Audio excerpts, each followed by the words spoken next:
जी, आज के लेक्चर का आगाज़ करते हैं। आज के लेक्चर में हमने पहले चैप्टर 1 के कुछ MCQs रह गए थे चैप्टर 21 से ऑनवर्ड, उनको कंप्लीट करेंगे और फिर इसके बाद मैक्रो इकोनॉमिक्स में चैप्टर 6 जो हमारा चल रहा है उसका लर्निंग ऑब्जेक्टिव पढ़ेंगे आज, सर्कुलर फ्लो ऑफ इनकम। तो पहले MCQs चैप्टर 1 पेज है हमारा 203। जी 20 तक हम MCQs डिस्कस कर चुके थे। 21 से 30 तक कोई प्रॉब्लम है तो पूछ लीजिए। 22, 24 Which of the statements below does not apply to production possibility frontier or PPF? करें में से कौन सी स्टेटमेंट है जो PPF पे अप्लाई नहीं होती? The PPF is a closely related to the concept of scarcity. जी क्या PPF scarcity के कंसेप्ट से रिलेटेड है? बिल्कुल।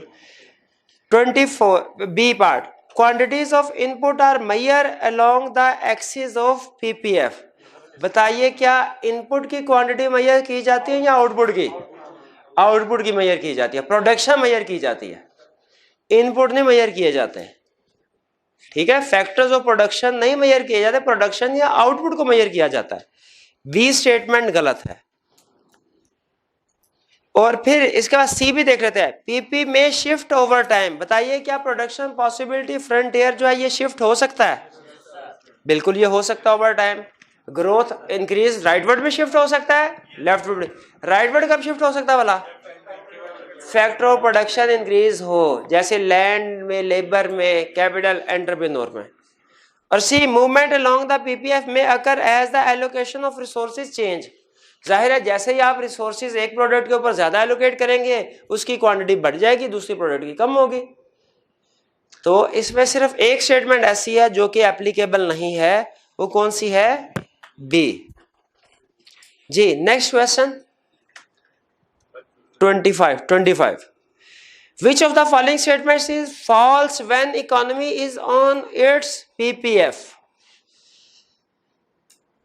हमने गलत वाली स्टेटमेंट आइडेंटिफाई करनी है। More of one product can not be produce without sacrificing some of the other. True और फॉल्स? ट्रू। तो ये हमारी करेक्ट ऑप्शन नहीं होगी, हमने तो गलत वाली ढूंढनी है, हमने गलत वाली ढूंढनी है। B resources are fully employed. Production possibility front पे रिसोर्सेज फुली एम्प्लॉयड होते हैं। बिल्कुल, हमारी प्रोडक्शन पॉसिबिलिटी फ्रंट की assumption ही यही है। डेफिनेशन में वो कहता है रिसोर्सेज फुली एम्प्लॉयड भी और एफिशिएंटली भी यूटिलाइज हो रहे हो। See consumers will have all that they need. ये स्टेटमेंट तो इकोनॉमिक से किसी भी कंसेप्ट के मुताबिक ठीक नहीं है। ठीक है, क्योंकि इकोनॉमिक बेसिक इकोनॉमिक प्रॉब्लम है स्कैर्सिटी ऑफ रिसोर्सेज की। तो कंज्यूमर तो कभी भी जो कुछ वो चाहते हैं वो हासिल नहीं कर सकेंगे। D a strike by worker will move the economy beneath the PPF।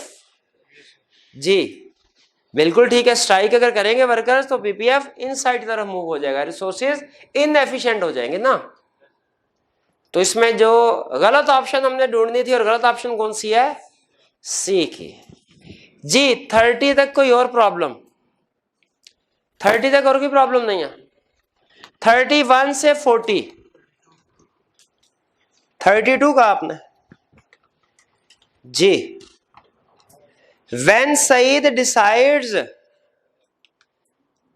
to not go to the concert but goes to the library to study instead, he is मुश्किल फैसला था, बहरहाल कर लिया उसने।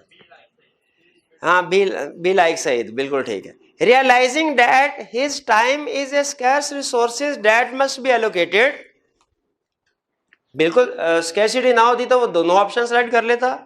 सही कह रहे हैं ये भी। At least implicitly recognizing that the opportunity cost of going to the library is the concern he is giving up, ये भी ठीक स्टेटमेंट है। Making an economic decision, ठीक है, scarcity of resources में scarce resources को allocate करना यही इकोनॉमिक डिसीजन होता है। बेसिक इकोनॉमिक सिस्टम में हम रिसोर्स एलोकेशन ही सीख रहे होते हैं। तो क्या वो रिसोर्स एलोकेशन कर रहा है? बिल्कुल। तो वो क्या कर रहा है? D doing all of the above, वो ऑल ऑफ द अबव कर रहा है, यानी तीनों ऑप्शंस करेक्ट है। तो हमने तीनों में से किसी को भी सिलेक्ट नहीं किया बल्कि डी को सिलेक्ट किया, जो कि हाँ तीनों ही ठीक है। वरना अगर एक को टिक करते तो उसका मतलब बाकी दो आप कह रहे हैं गलत है। तो अगर सारी सही हो तो फिर हम ऑल ऑफ द अबव को सिलेक्ट करते हैं जी। और कोई क्वेश्चन? 41 तक और कोई क्वेश्चन नहीं? क्लोज कर दें। चलिए, कल हमने कंसेप्ट स्टडी किया था मैक्रो इकोनॉमिक्स में मैक्रो इकोनॉमिक ऑब्जेक्टिव। अच्छा, अब अटेंटिव हो के आपने कंसेप्ट सुनना। ये जो कंसेप्ट हम पढ़ रहे हैं ये पूरी मैक्रो इकोनॉमिक्स की बेसिक्स है। खास तौर पे आज का लेक्चर जो है ये आपके बहुत से फ्यूचर के कंसेप्ट्स की बेस बनाएगा अगर आपने इसे अच्छे तरीके से समझ लिया। स्टार्ट करें जी। पढ़ने क्या जा रहे हैं हम? Circular flow of income. Circular flow of income concept क्या है? कंसेप्ट ये है कि जो इनकम है, पैसे हैं, इकोनॉमी में मूव करते हैं एक हाथ से दूसरे हाथ, दूसरे से तीसरे, तीसरे से चौथे हाथ, और ये घूम फिर के फिर वापस उन्हीं लोगों के पास आ जाते हैं जिन लोगों ने इनिशियली इनको सर्कुलेट किया होता है। इसे कहते हैं सर्कुलर फ्लो ऑफ इनकम। जैसे बेसिक कंसेप्ट, फर्ज कीजिए एक फैक्ट्री मालिक के पास कुछ पैसे हैं, उसने मजदूरों को जॉब दी और कोई चीज प्रोड्यूस की। अब इसके बदले में जो काम करवाया मजदूरों से, क्या वो उनको सैलरी देगा? पैसे मूव किए गए फैक्ट्री ओनर से वर्कर की तरफ।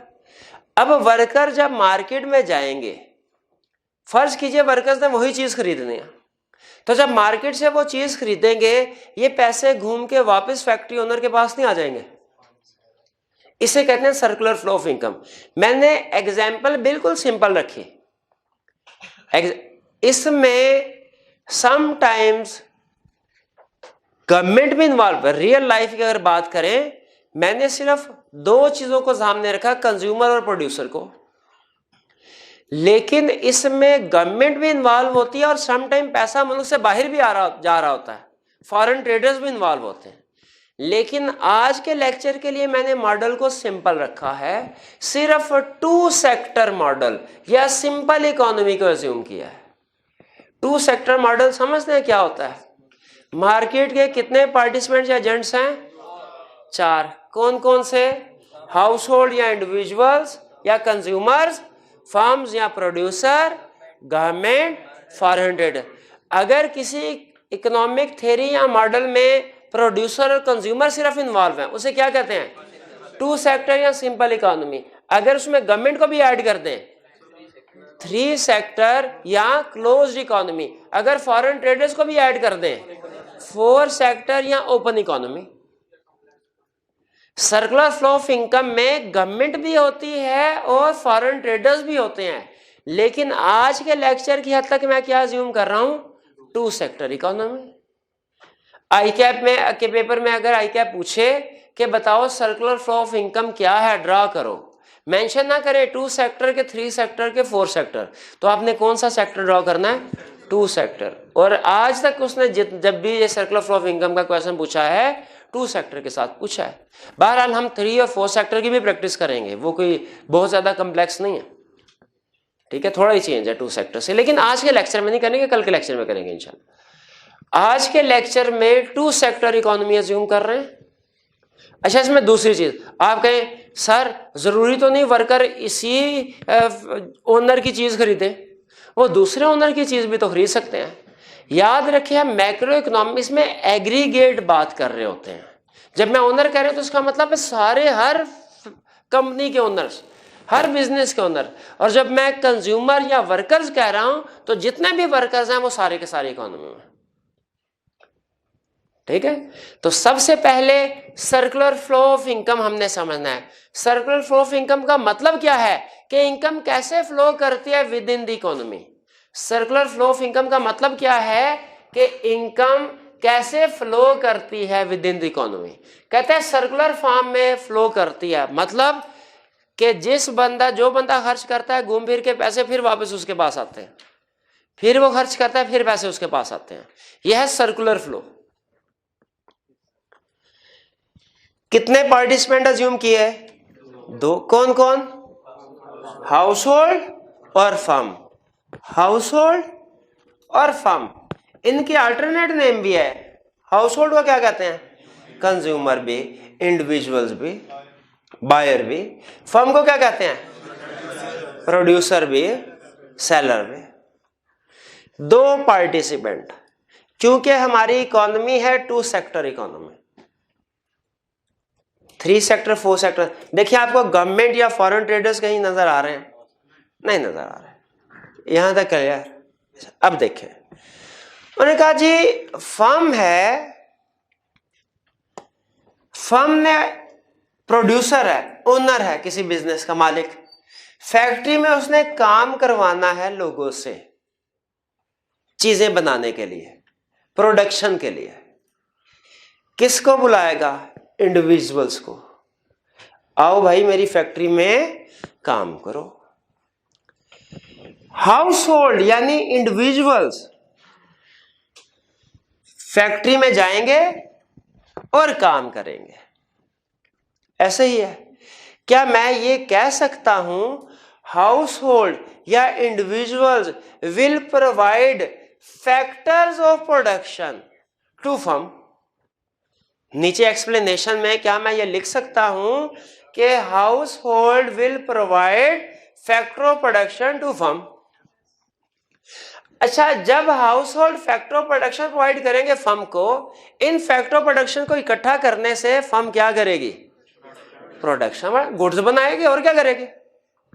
Firm will produce goods and services. Firm produce करेगी गुड्स एंड सर्विसेज को। फर्म ये गुड्स एंड सर्विसेज को प्रोड्यूस करके सारी खुद इस्तेमाल करेगी कि मार्केट में बेचेगी। मार्केट में खरीदने वाले लोग कौन होंगे भला? वही वर्कर, इंडिविजुअल्स। ये एग्रीगेट की बात कर रहा हूं। एग्रीगेट वर्कर्स, पूरी इकोनॉमी में जितने भी वर्कर्स हैं किसी ना किसी फर्म में जाके काम कर रहे होंगे।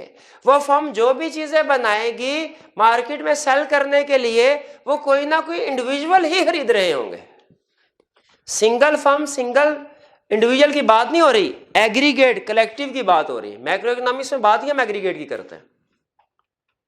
ये फ्लो समझ आया? इसे एग्री करते हैं। House hold factor of production provide करेंगे फर्म को, फर्म चीजें प्रोड्यूस करके सेल करेगी हाउस होल्ड को।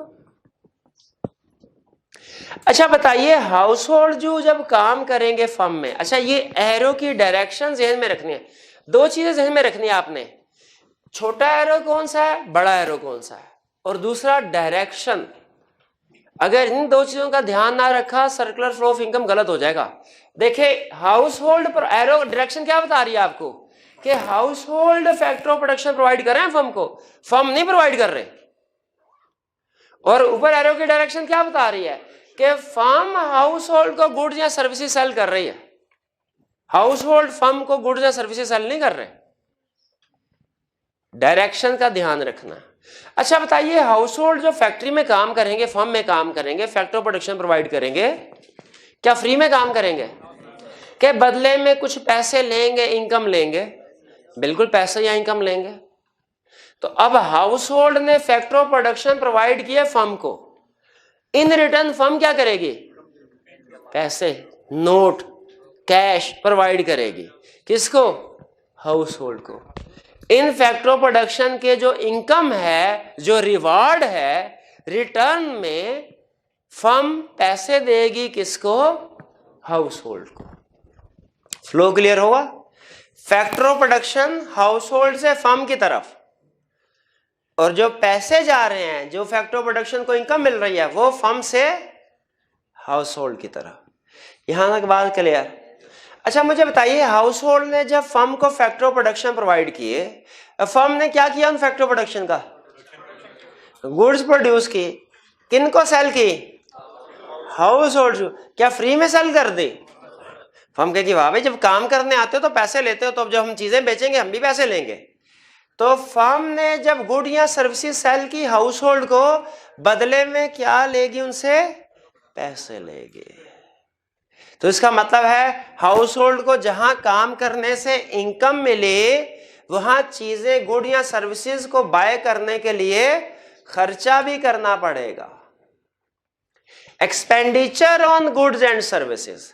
अब ये देखें, ये एक्सपेंडिचर जा रहे हैं, पैसे जा रहे हैं फर्म के पास। ये देखें, चीजें आ रही हैं फर्म से हाउस होल्ड के पास और पैसे जा रहे हैं हाउस होल्ड से फर्म के पास। फैक्टर्स ऑफ प्रोडक्शन आ रहे हैं हाउस होल्ड से फर्म और पैसे जा रहे हैं फैक्टर ऑफ प्रोडक्शन के बदले। गुड्स या सर्विसेज आ रही है फर्म से और इनके बदले में पैसे हाउस होल्ड से फर्म। ये फ्लो क्लियर हुआ है। आप मुझे बता सकते हैं, एक फ्लो है इनर ब्लू लाइन में, एक फ्लो है आउटर रेड लाइन में। दोनों फ्लोज में फर्क, एक चीज तो इसे में रखे, दोनों फ्लो ऑपोजिट है। जिस तरफ ब्लू जा रहा है उस तरफ रेड नहीं जा रहा, दोनों ऑपोजिट है। इसके अलावा कोई फर्क बता सकते हैं? एक मनी फ्लो है, एक रियल फ्लो। मनी फ्लो मतलब पैसों का फ्लो है। जो रेड वाला फ्लो है उसमें पैसे मूव हो रहे हैं और जो ब्लू वाला फ्लो है इसमें चीजें, गुड या सर्विसेज या फैक्टर ऑफ प्रोडक्शन मूव हो रहे हैं। इनको कहते हैं रियल फ्लो, चीजों का फ्लो, गुड या सर्विसेज का फ्लो। और जो रेड है ये क्या है? मनी फ्लो, कैश का फ्लो। जी देखिए, समझ आती है बात? ये अगर बात समझ आ गई, इसके बाद कुछ कंसेप्ट समझाने हैं।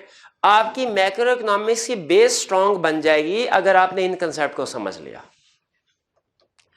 यहां तक कोई कंफ्यूजन तो नहीं? पक्की बात है, आगे चलें? चलिए आगे चलते हैं। मुझे ये बताइए, क्या मैं ये कह सकता हूं? मैं क्यों नहीं कह सकता? मैं कहने लगूं अभी, रोक के दिखाएं मुझे। है? नहीं, फायरिंग ऐसे ही करते भाई, वकील है। Income two factor of production, income two factor of production. Economy में सुनिएगा मेरी स्टेटमेंट, इकोनॉमी में जितना भी इनकम है वो और इकोनॉमी में जितना भी एक्सपेंडिचर है वो दोनों एक बराबर है। स्टेटमेंट। अच्छा, अकाउंटिंग में आप पढ़ते हैं एक का इनकम दूसरे का एक्सपेंस होता है, पढ़े? एक की सेल दूसरे की परचेज, और ये बंदा 100 की सेल करे, दूसरा 50 की परचेज रिकॉर्ड करता है, वो भी 100 की करेगा। 100 की सेल होगी, 100 की परचेज करेगा। एज्यूम करे कि इकोनॉमी में कोई सेविंग नहीं है, ये एज्यूम कर ले कोई सेविंग नहीं है, वरना आप कहें सर वो अगर जो इसको इनकम मिलेगी ना 100 रुपया, 20 रुपये संभाल के रखेगा, 80 खर्च करता है वो। हाँ, एज्यूम क्या करना है? हालांकि ये एजम्पशन रियलिस्टिक नहीं है, लेकिन इसको बाद में चेंज करके बताऊंगा इसका इफेक्ट क्या आएगा। पहले लेवल पे एज्यूम करें सेविंग वगैरह कोई नहीं, ये भी एज्यूम करें टैक्स भी कोई नहीं, वरना आप कहें सर ये 100 रुपया कमाएगा, ठीक है, इसमें टैक्स में चले जाएंगे पैसे, इधर से खर्च करने जाएगा फिर भी टैक्स से पैसे चले जाएंगे। तो एज्यूम करना है कि टैक्स भी नहीं। बताइए, क्या इकोनॉमी में जो टोटल इनकम है और वो टोटल एक्सपेंडिचर इक्वल होंगे कि नहीं? जो इन्होंने कमाया वही, सेविंग नहीं कर रहे तो सारा खर्च कर रहे हैं। तो क्या मैं ये कह सकता हूं कि income is equal to expenditure? Economics में कह सकता हूं। अकाउंटिंग में तो ऐसा नहीं होता, उसमें तो फर्क आया करता है कि प्रॉफिट या लॉस का। वो इसलिए कि आपको पता है हम नॉर्मल प्रॉफिट कॉस्ट में शामिल करते हैं इकोनॉमिस्ट, इसलिए जो हमारा एक्सपेंडिचर होता है उसमें नॉर्मल प्रॉफिट भी थोड़ा सा होता है। याद है नॉर्मल प्रॉफिट का कंसेप्ट? तो income is equal to expenditure. क्यों? क्योंकि एक का जो खर्चा है दूसरे की इनकम है, एक का जो खर्चा है दूसरे की इनकम। Income is equal to expenditure. Economy में जितनी इनकम होगी सारे का सारा एक्सपेंडिचर होगा। एग्रीड? ये इक्वेशन अहम है, समझ आ रही है? अच्छा, अच्छा मैं उस गया ही नहीं, आउटपुट की समझ क्यों नहीं आई वाला, अभी मैं उधर गया ही नहीं, अभी चलते हैं। मुझे बताइए ये जो एक्सपेंडिचर किया हाउस होल्ड ने, खर्चा किया, और अगर फर्म के पॉइंट ऑफ व्यू से देखें तो फर्म को जो इनकम हुई, जो हाउस होल्ड ने खर्चा किया, और फर्म के पॉइंट ऑफ व्यू से देखें तो जो इसे इनकम हुई वो कितनी हुई, जितनी चीजें प्रोड्यूस की थी उनकी वैल्यू के बराबर हुई। भाई ये इनकम या खर्चा कहां से आया, इन चीजों के बदले में आया। तो क्या मैं ये कह सकता हूं कि जितनी इस आउटपुट की प्रोडक्शन की वैल्यू है उतना ही इनकम या एक्सपेंडिचर है? क्या मैं ये कह सकता हूं? बिल्कुल कह सकता हूं। तो हमारी कंप्लीट इक्वेशन क्या बनी, income is equal to expenditure is equal to output. थोड़ा सा इसमें चेंज कर रहा हूं मैं, क्योंकि ये किसी इंडिविजुअल की इनकम एक्सपेंडिचर आउटपुट की बात नहीं हो रही, पूरी इकोनॉमी की बात हो रही है। तो मैं इसमें हर एक के साथ लिख देता हूं, national income is equal to national expenditure is equal to national output. आपको एतराज तो कोई नहीं? तो इस सर्कुलर फ्लो ऑफ इनकम से हमने एक्सप्लेनेशन दे दी। पहली लाइन लिखी कि ये इनर आउटफ्लो, इनर फ्लो जो है ये है फैक्टर्स ऑफ प्रोडक्शन का, हाउस होल्ड से फर्म, फिर कहा फर्म से हाउस होल्ड प्रोडक्शन, फिर कहा फर्म जब फैक्टर ऑफ प्रोडक्शन को एक्वायर कर रही है बदले में क्या कर रही है, पेमेंट कर रही है हाउस होल्ड को इनकम। फिर इन फैक्टर ऑफ प्रोडक्शन को कन्वर्ट किया जाता है प्रोडक्शन में, सेल किया जाता है इंडिविजुअल को, इंडिविजुअल बदले में क्या करते हैं, एक्सपेंडिचर। आउटर फ्लो है मनी फ्लो, इनर फ्लो है रियल फ्लो। ये बात कर दी। और एंड में खास तौर पे एक इक्वेशन, क्या, इनकम नहीं, national income is equal to national expenditure is equal to. बताइए इक्वेशन, ये इक्वेशन हमारी मैक्रो इकोनॉमिक्स की बेस समझ लीजिए इसको। और इसके बाद जो हम कुछ चीजें पढ़ने जा रहे हैं वो भी यहां, ये हमें एक परफेक्ट अंडरस्टैंडिंग होनी चाहिए इसके, क्योंकि हमने मैक्रो इकोनॉमिक्स में रटा नहीं लगाना, रटा भी लगेगा हमारा लेकिन कंसेप्ट्स पहले। ओके आगे चले हम, इसमें से मजीद कंसेप्ट निकालना है। सबसे अहम, बार बार पूछ रहा हूं आपको, national income is equal to national expenditure output. ये कंसेप्ट क्लियर है ना आपको?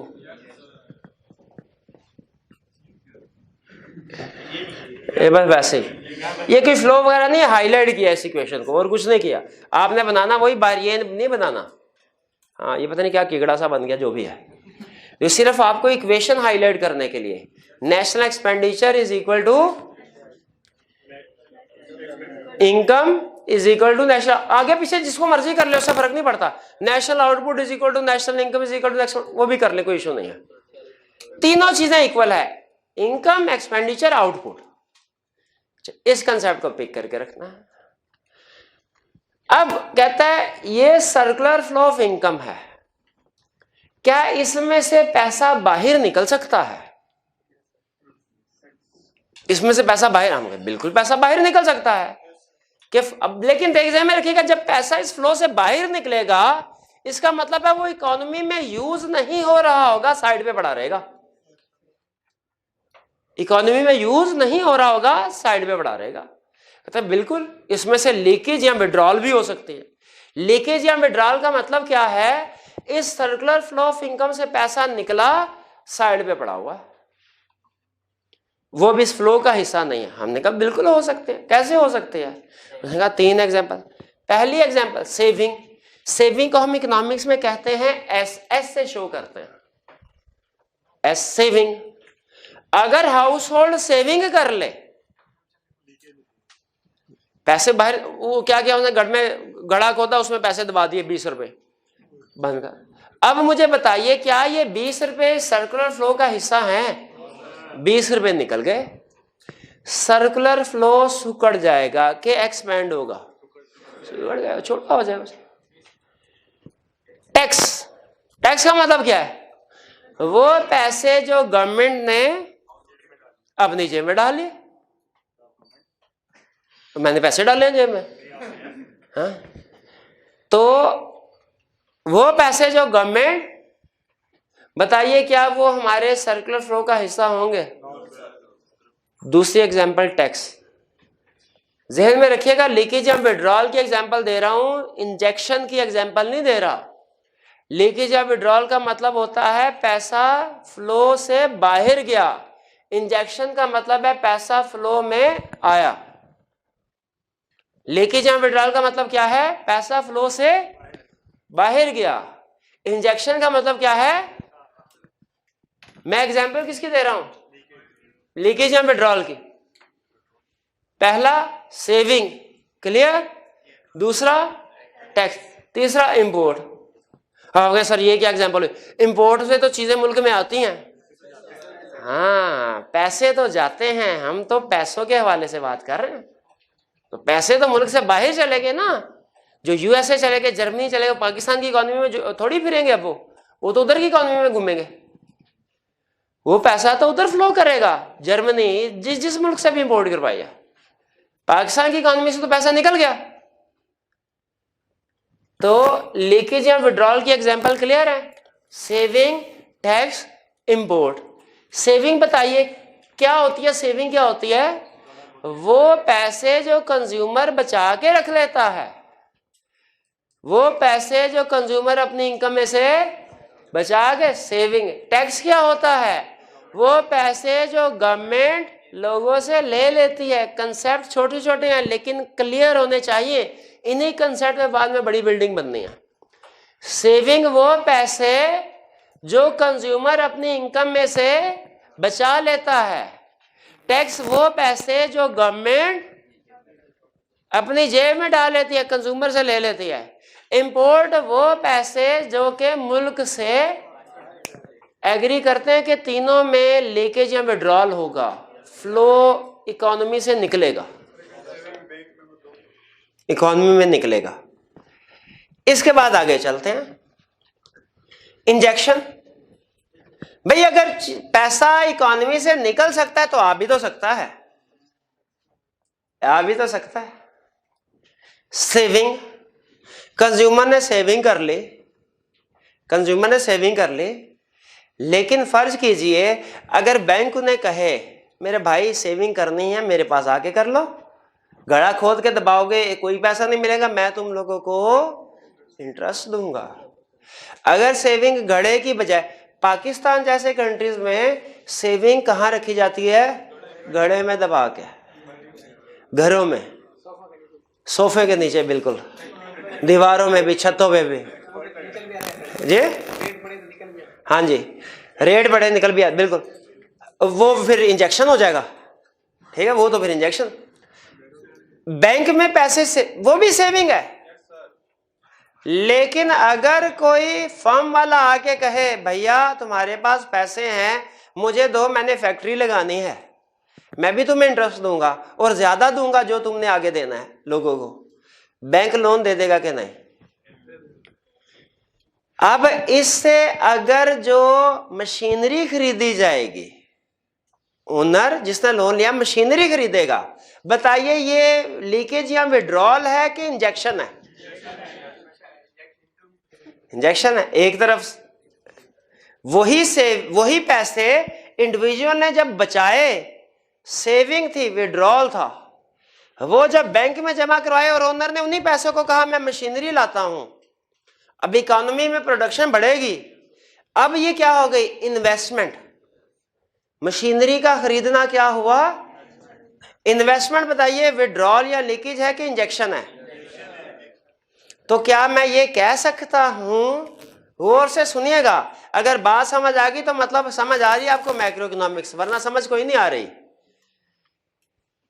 के सेविंग बैंकिंग सिस्टम के थ्रू, स्टॉक एक्सचेंज के थ्रू, कैपिटल मार्केट के थ्रू, जो मर्जी लफ्ज इस्तेमाल कर लें आपकी मर्जी, सेविंग बैंकिंग सिस्टम के थ्रू या स्टॉक मार्केट के थ्रू, कैपिटल मार्केट के थ्रू इन्वेस्टमेंट बन जाती है। भैया बात समझ आए? लेकिन सेविंग होना विड्रॉल कहलाएगा और बाद में इन्वेस्टमेंट होना इंजेक्शन कहलाएगा। कहानी समझ आ रही है? चलिए अगले ट्विस्ट की तरफ चलते हैं कहानी में। गवर्नमेंट ने टैक्स ले लिया, अब कंज्यूमर ये पैसे खर्च नहीं कर सकते। ये क्या है? ये क्या है? लीकेज या विड्रॉल। असूली तो अब पाकिस्तान की गवर्नमेंट की एग्जांपल ना जहन में लेके आइएगा। अब गवर्नमेंट ने जो टैक्स इकट्ठा किया वो क्या करेगी? वो लोगों पे खर्च करेगी, वो उससे नए स्कूल बनाएगी, वो उससे नए हॉस्पिटल बनाएगी, वो उससे नए मेट्रो बनाएगी, वो उससे डैम बनाएगी,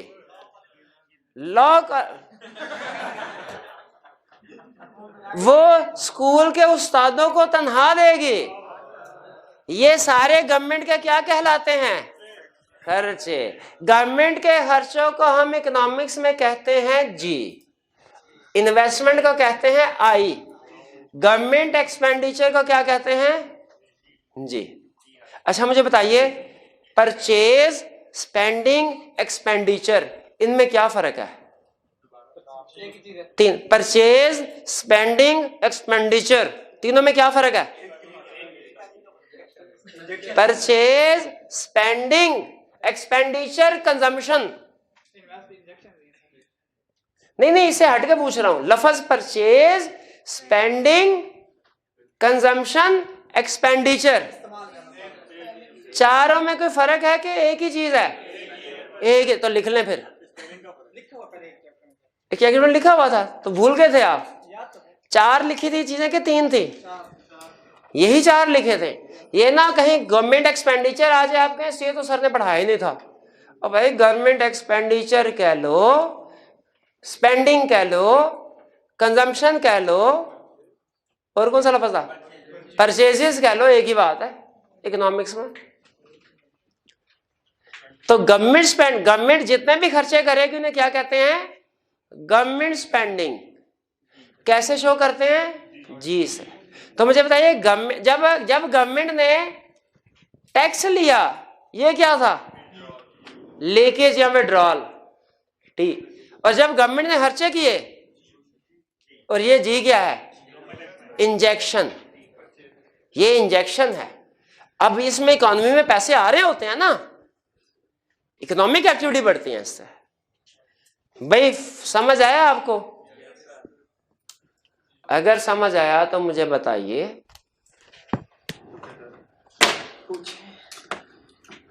बाद में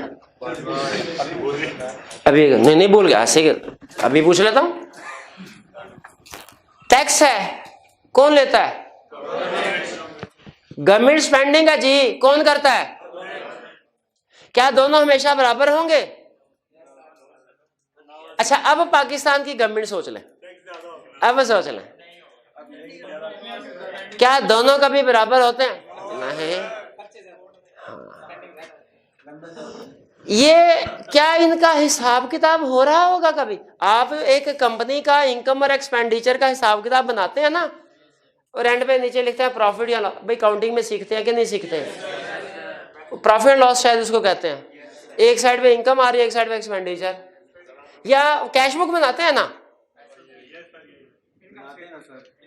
तो बोले ना भैया कैश बुक बनाते हैं। उसकी एक होती है रिसीट साइड, एक होती है पेमेंट साइड। रिसीट साइड पे पैसे आते हैं, पेमेंट साइड पे जाते हैं। एक कंपनी का कैश आया गया का हिसाब रखते हैं, एक पूरे मुल्क का कैश आया गया का हिसाब होता है कि नहीं? बिल्कुल होता है। हाँ, इसको क्या कहते हैं? बजट नहीं कहते। बजट तो वो है जो मैं भी बनाता हूं अपने घर का, प्राइवेट आप भी बनाते होंगे। ये फिस्कल बजट है। फिस्कल बजट में दो साइड होती है, एक रिसीट साइड, एक पेमेंट साइड। क्या दोनों हमेशा बराबर होती होंगी? होनी चाहिए आइडियली। ऑब्जेक्टिव यही होता है, मैक्रो इकोनॉमिक कल पढ़ा था, इक्विलिब्रियम इन फिस्कल बजट। प्रैक्टिकली होती नहीं। गैस कीजिए, अगर रिसीट ज्यादा है, भाई सवाल तो पूरा करना है, और पेमेंट उससे भी ज्यादा है, अब बताओ, हाँ हाँ अब सरप्लस, अब तो डेफिसिट आएगा।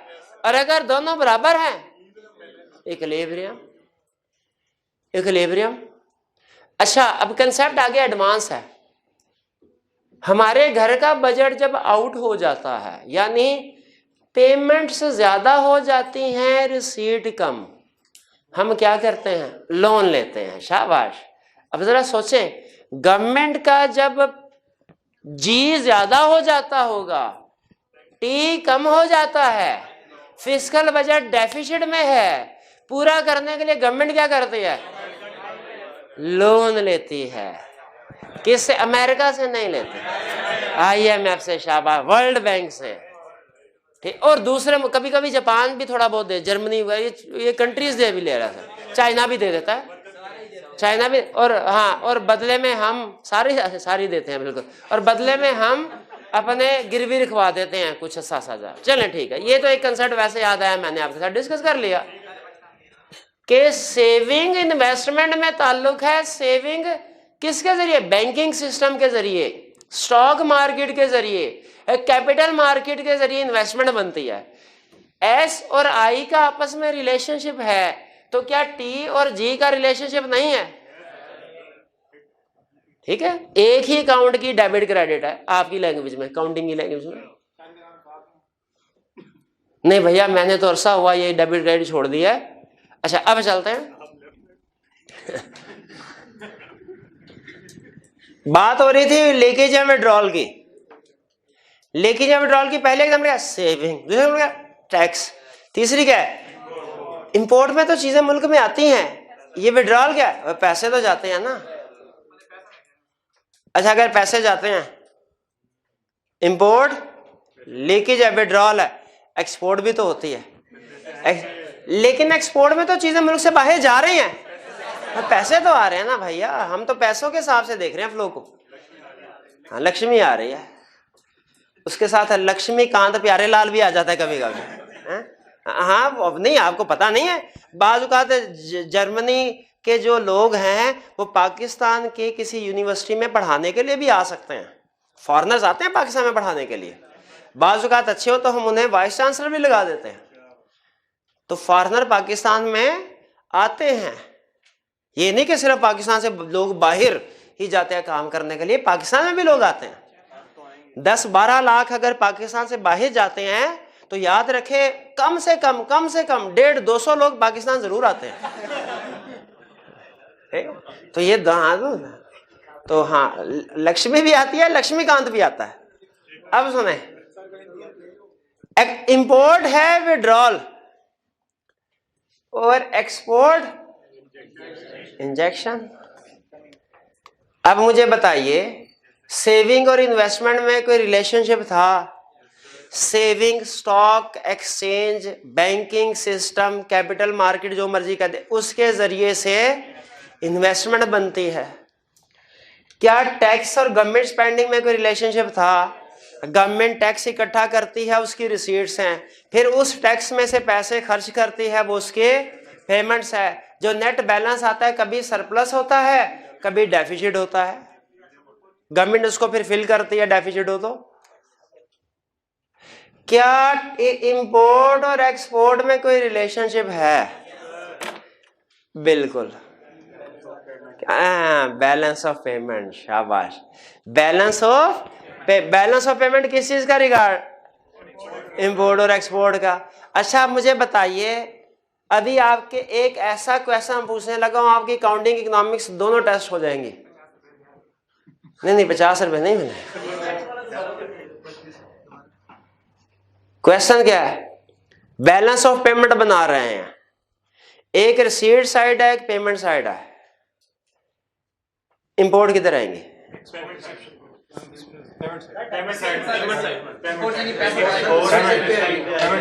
इंपोर्ट किधर आएंगे? एक्सपोर्ट्स किधर आएंगे? क्या दोनों बराबर होंगी? फर्क होगा। अगर इंपोर्ट ज्यादा है हम क्या कहेंगे? Balance of payment. एक्सपोर्ट ज्यादा है sir, balance of fiscal budget हर साल बनता है कि हर महीने? बैलेंस ऑफ पेमेंट हर साल बनता है, हर महीने? बताइए पाकिस्तान कितने साल हो गए? 70 साल। 2 सालों के अलावा बाकी 68 ईयर्स में पाकिस्तान का बैलेंस ऑफ पेमेंट डेफिसिट होगा कि सरप्लस होगा? क्या होगा? डेफिसिट है, यानी पाकिस्तान की इंपोर्ट्स ज्यादा है, एक्सपोर्ट्स कम है। एक्सपोर्ट ज्यादा, इंपोर्ट नहीं, इंपोर्ट ज्यादा है, एक्सपोर्ट कम है। भाई एक और कंसेप्ट, अब देखिए कंसेप्ट से कंसेप्ट जुड़ा हुआ है मुश्किल, बताते हुए डर रहा हूं मैं, ट्राई करूं, अगर समझ आ जाए बहुत अच्छी बात। यूं समझ लीजिए आदि मैक्रो इकोनॉमिक्स का कंसेप्ट समझ आ गया आपको। अगर ना समझ आए प्रॉब्लम कोई नहीं, बोनस है, ट्राई कर रहा हूं, समझ आ गया बहुत अच्छी, ना समझ नुकसान कोई नहीं, इसको फिर ऐसे भूल जाइएगा बिल्कुल। मुझे बताइए क्या deficit in balance of payment exchange rate को इफेक्ट करेगा कि नहीं? अच्छा, कैसे करेगा? अगर इंपोर्ट ज्यादा है, देखिए एक तरफ रखें बैलेंस ऑफ पेमेंट को, दूसरी तरफ रखें डॉलर की डिमांड सप्लाई को। अगर बैलेंस ऑफ पेमेंट डेफिसिट में है, गौर से सुनिएगा बात, बैलेंस ऑफ पेमेंट डेफिसिट में है, इंपोर्ट ज्यादा है, हमारी मार्केट में डॉलर की डिमांड बढ़ेगी कि कम होगी? बढ़ेगी, तो डॉलर की प्राइस भी, क्योंकि इकोनॉमिक्स के असूल के मुताबिक हर चीज की डिमांड बढ़ने से प्राइस बढ़ती है। सोचिए डॉलर की जब डिमांड बढ़ेगी, डॉलर 150 का है, अगर 200 का होगा कि 100 रुपए का? 200 का होगा। इसलिए आपने देखा होगा कि अपने अखबारों में या टीवी पे कहीं देखा होगा कि गवर्नमेंट एक्सचेंज रेट को कंट्रोल करने के लिए इंपोर्ट को कम कर रही है। आपने शायद इस तरह की स्टेटमेंट की सुनी हो मिलते जुलते। तो क्या आप समझते हैं एज इकोनॉमिस्ट कि इंपोर्ट को कम करने से एक्सचेंज रेट नीचे आएगा डॉलर का? बिल्कुल। अब रीजन समझ आई क्यों? क्योंकि डॉलर की इंपोर्ट कम होगी तो मतलब हमने डॉलर की पेमेंट कम करनी है, डॉलर की डिमांड कम होगी। पाकिस्तान में डिमांड कम होगी तो ऑटोमेटिकली इकोनॉमिक्स का असूल है, जिसकी डिमांड प्राइस इसीलिए कम होगी, हमारी करेंसी बढ़ेगी। अब बताइए, अच्छा ये रिलेशनशिप समझ आ गया? एक आई कैप आपसे ये रिलेशनशिप नहीं पूछेगा, ये तो मैंने फ्यूचर के कंसेप्ट को सामने रख के बताया। आई कैप कहेगा circular flow of income draw करो, एक्सप्लेन कर दो। ड्रा कर देंगे, एक्सप्लेन भी कर देंगे। एक्सप्लेन में यही करना है आपने, एक फ्लो इधर से उधर गया, दूसरा उधर से उधर आया, सिंपल। ये एक रियल फ्लो है, एक मनी फ्लो है, खत्म कहानी। फिर आपसे पूछेगा जरा मुझे लिस्ट तो बता दो विड्रॉल की। विड्रॉल क्या क्या सर्कुलर फ्लो ऑफ इनकम है? STM saving, tax, import. Injection क्या क्या है? S का अपोजिट क्या होगा? G नहीं, I इन्वेस्टमेंट। T का अपोजिट क्या होगा? J। और STM इंपोर्ट का अपोजिट क्या होगा? X। अगर आप ये STM याद कर लें तो आपको लीकेज या विड्रॉल भी याद हो जाएगी और फिर इनका अपोजिट इंजेक्शन भी याद हो जाए। अलहदा से याद करने की जरूरत नहीं है, समझ आती है बात? तो लीकेज या विड्रॉल STM। लेकिन ये ना हो एग्जाम में जाके भूल जाए ये STM में लीकेज थी कि इंजेक्शन थी, ये नहीं करना, ठीक है? ये नहीं करना। हाँ, रट्टा भी लगाना है लेकिन समझ के कल। अब एडवांस कंसेप्ट कुछ तो डिस्कस कर दिया मैंने बहाने से, लेकिन एक दफा चेक कर लूं कि समझ आए कि नहीं। बताइए सेविंग और इन्वेस्टमेंट का जो फर्क है, सेविंग और इन्वेस्टमेंट का डिफरेंस, ये कैसे फिल होगा? सेविंग कैसे इन्वेस्टमेंट बनेगी? बैंक के जरिए से, बैंक या स्टॉक एक्सचेंज के जरिए से। इसे कहते हैं कैपिटल मार्केट। कैपिटल मार्केट का मतलब है बैंकिंग या स्टॉक। आपको पता है दोनों सोर्सेस से पैसा मूव होता है। स्टॉक एक्सचेंज में भी फर्म के शेयर बिक रहे होते हैं, तो जो पैसे हम लोग बाय करते हैं स्टॉक एक्सचेंज के शेयर, तो वो पैसे फर्म के पास जाते हैं। ये भी पैसे सेविंग को इन्वेस्टमेंट बनाने का एक तरीका है स्टॉक एक्सचेंज के जरिए। और दूसरा तरीका है बैंक्स के जरिए। अब ये तरीका जो है ये इस्लाम में इसमें इंटरेस्ट बेस्ड है, ये प्रॉफिट बेस्ड है। अभी आपकी मर्जी है दोनों, तो इनका कंबाइंड नेम क्या है? Capital market. यानी दो कैपिटल मार्केट होता है जिससे पैसा फ्लो होता है, वो दो है, स्टॉक एक्सचेंज भी, बैंक में। ठीक है, सेविंग इन्वेस्टमेंट बनती है कैसे? Through capital market. और कैपिटल मार्केट किसको कहते हैं हम? स्टॉक एक्सचेंज को। ये समझ आई बात? टैक्स और गवर्नमेंट स्पेंडिंग का डिफरेंस जो है ये क्या कहलाता है? ये कहां पे होता है भला? फिस्कल बजट में। और अगर डिफरेंस टैक्स ज्यादा हो तो फिस्कल बजट, अगर गवर्नमेंट स्पेंडिंग ज्यादा है तो डिफरेंस बिटवीन इंपोर्ट एक्सपोर्ट, ये कहां लिखा होता है? और अगर इंपोर्ट ज्यादा है, बैलेंस ऑफ पेमेंट डेफिसिट में होगा, और एक्सपोर्ट ज्यादा है। फिर एक इकोनॉमिस्ट था लॉर्ड केन्स, मैक्रो इकोनॉमिक्स में सबसे, पूरी इकोनॉमिक्स का अब्बू किसको? नहीं ये नहीं है, वो कहा जाता है एडम स्मिथ को। लेकिन मैक्रो इकोनॉमिक्स का अब्बू किसको कहा जाता है भला? लॉर्ड केन्स को। इसको हम आइंदा केन्स कहेंगे, केन्स। ठीक है, केन्स। केन्स ने कहा था, आप देखिए जरा बात सुने, आप कहेंगे सर ये बात तो फौरन समझ आ जाती है। भाई केन्स ने इस तरह सारी उसके सामने सारी चीजें बनी बनाई नहीं थी। केन्स क्या कहता है? इंजेक्शन से जीडीपी इंक्रीज होगी। एग्री करते हैं कि नहीं? इकोनॉमी में जितनी ज्यादा इंजेक्शन होगी जीडीपी, और जब जीडीपी बढ़ रही हो हम क्या कहते हैं? बूम आ रहा है इकोनॉमी। कभी ये बूम की बूम नहीं, बूम का लफ्ज सुना? सिर्फ बूम का। हाँ, जब इकोनॉमी बढ़े हम क्या कहते हैं? बूम आ गया। स्टॉक एक्सचेंज में बूम आ गया, इकोनॉमी में बूम आ गया। तो ये बताइए केन सही कह रहा है? इंजेक्शन होगी, पैसा आएगा, फैक्ट्रियां लगेगी, नौकरियां मिलेंगी, प्रोडक्शन बड़ी होगी, जीडीपी। फिर उसने एक और बात की, क्या? उसने कहा विड्रॉल डिक्रीजेस जीडीपी। इंजेक्शन करोगे जीडीपी बढ़ेगी, इसे कहते हैं बूम। विड्रॉल करोगे जीडीपी कम होगी, इसे क्या कहते हैं? रिसेशन। बताइए रिसेशन गुड थिंग है कि bad thing? Boom good thing है कि बैड थिंग? इंजेक्शन बढ़ेगी,